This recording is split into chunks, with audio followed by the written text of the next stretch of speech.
Hey everybody! So this is my house. Just made a sandwich. Peanut butter and jelly. Still here. Still selling fake doors. What? Oh my god, it's still the commercial. Rixty Minutes is a mostly improvised episode of Rick and Morty consisting of Dan Harmon and Justin Roiland riffing on concepts of shows. It's also the first episode where we learn that Rick and Morty is a continuous timeline and does continue after Rick Potion number 9, where Rick and Morty accidentally turn their entire timeline into Cronenberg's. As Rixty Minutes is filled with TV shows, it's also filled with a barrage of references. What's up guys, I'm Dave Klein and I'll be breaking down episode 8 of Rick and Morty. But before diving into all the crazy interdimensional shows, make sure you're subscribed to GameSpot Universe in your dimension, as I hear it's the #1 show on interdimensional internet in at least some timelines. Rixty Minutes opens with the Smith family watching television and what's a very clear spoof of the popular TV show The Bachelor. The name itself, Rixty Minutes, is a play on the long-running show 60 Minutes, which has been on the air since 1968. Rick gets annoyed with the reality TV the family is watching and decides to install interdimensional cable, and in flipping through the channels, we get a number of shows right off the bat. The first of these is a spoof on action hero tropes, except all of the characters are corn. We're not so different. We're both corn of action. The line the first corn says about being corn of action is actually a reference to the James Bond movie Tomorrow Never Dies. Therein lies your problem, Mr. Bond. You see, we're both men of action, but your era and Miss Lynn's is passing. Meanwhile, the other corn is a spoof on Bruce Willis's character, John McClane from Die Hard, who's generally seen wearing a sweaty tank top and at the end of the movie has a gun taped to his back.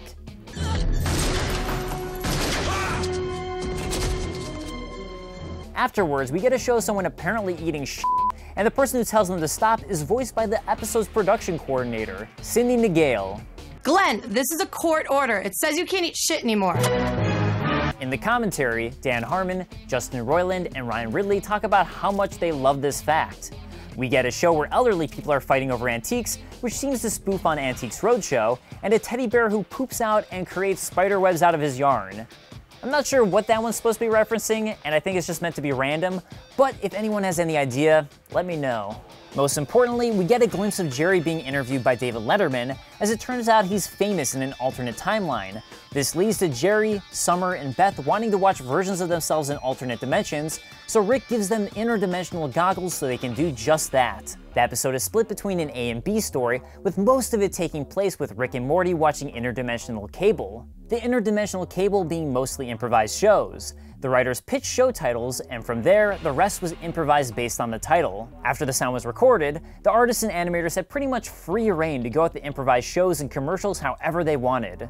According to the DVD commentary, the entire concept for the episode came from the spoof we see on Who's the Boss, Schmooze the Schmoss, where every proper noun has schma or schmlee in front. Initially, the idea was that this would be the concept for a particular dimension, but ended up growing into an entire episode. That said, the whole episode is actually similar to an episode from another Justin Roiland show, House of Cosby's, where they use an intergalactic transmission receptor to watch various shows of the whole episode. Although, in House of Cosby's, these are all recycled cartoons and shows Justin Roiland had created in the past. We quickly see Michael Jackson's Thriller, except everyone is a phone, and an opposite version of Game of Thrones, where this time around everyone is a dwarf except for Peter Dinklage, who's normal-sized. During the trailer for Two Brothers, Justin Roiland talks about a Mexican armada invading. And that's when things got knocked into 12th gear. A Mexican armada shows up with weapons made from tomatoes. In the commentary, Justin Roiland reveals he was thinking of an armada as in a fleet of ships, like the word is supposed to refer to, and it was actually the animators who decided to turn this into sombrero UFOs.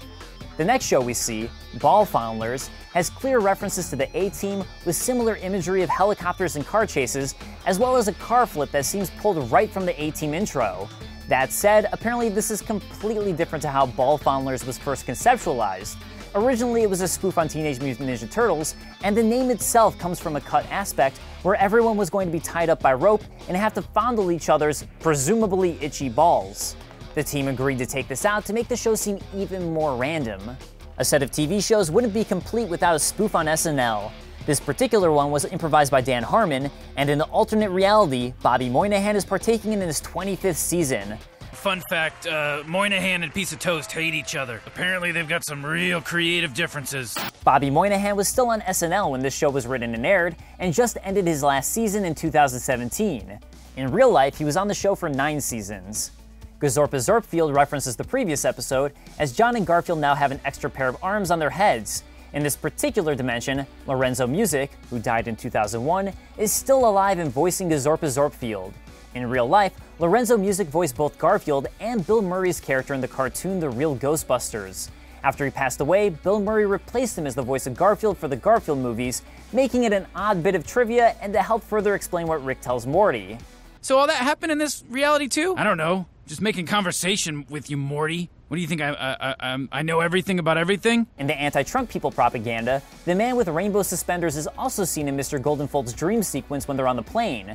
Meanwhile, there exists a trunk version of Morty, as we eventually see briefly in Season 3's Tales from the Citadel.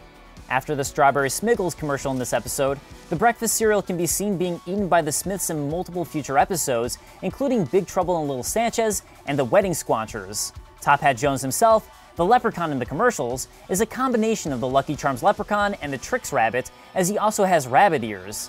The commercial itself seems to spoof on Trix commercials, as the kids always end up stealing tricks from the rabbit. Silly rabbit, tricks are for kids. What's the matter with him? I'm sad because tricks are for kids.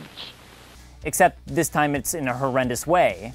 Weekend at Dead Cat Lady's House 2, meanwhile, is a spoof on Weekend at Bernie's. Also, if you pay attention to the TV after the commercial ends, apparently it's rated G for general audiences. In reference to how dumb this looks, and the fact Jerry made it, Rick tells Morty this is Jerry's Citizen Kane. Citizen Kane is often regarded as one of the greatest films of all time and a masterpiece. Because it was such a weird and dumb idea, Justin Roiland, Dan Harmon, and Ryan Ridley decided to frame it as Jerry's movie to take the credit away from themselves. And speaking of Jerry, we also have the other timeline where he's a movie star. The film we see him in is Cloud Atlas, where he's taking the place of Tom Hanks' role.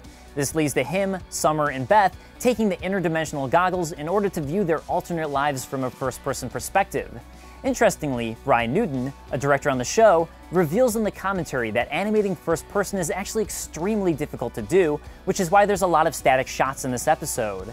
And while Beth and Jerry are regretting not aborting Summer, where we learn Beth got pregnant during prom and Summer was an accident, we get one of my favorite moments from this season. As Summer is upset, Morty goes up to comfort her and shows her the freshly dug graves of himself and Rick from Summer's current dimension. It was the first moment I realized this show was going to have a continuous storyline, and even insane things like them traveling to an alternate dimension where they've died after saving the world is still canon and something that actually happened. Also, you gotta find it strange that nobody noticed these graves in the backyard when they are so obvious. Famous Jerry's slow-moving car chase seems to reference O.J. Simpson's slow-moving car chase, with the angle and number of police cars being the same. Also, the special report at the bottom states, actor Jerry Smith involved in slow-speed pursuit, shaves head, eats toe. And I just want to make sure it's not glossed over that he ate his own toe for some reason. When Jerry and Beth make out, after watching alternate versions of themselves regretting their successful lives because they aren't happy without each other, the song that plays is Seal My Fate by Belly.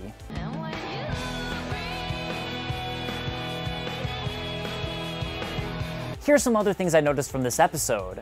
A couple of these shows actually appear again in the episode Morty Night Run on the Gearheads TV, these shows being Gazorpa Zorpfield and Ball Fondlers. The hamsters who live in butts might be a reference to the sexual act called gerbling, where people stick live hamsters, or gerbils, up their butts for pleasure.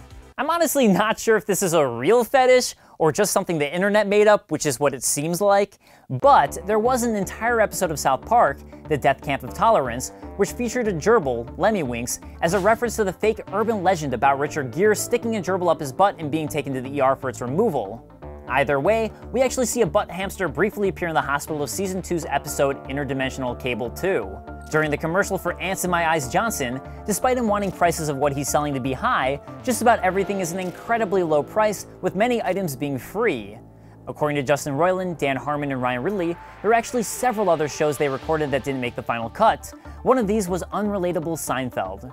What was your favorite interdimensional show? My personal favorite was the fake door salesman because of how random it was that he's selling to you, then he leaves and the camera's still on him as he's going through traffic, eating food, and yet somehow he's magically in the studio again, and then right back to pitching his fake doors, which was just brilliant. But let me know, as I'd love to hear, and I will see you guys next time. Later, guys. Peace.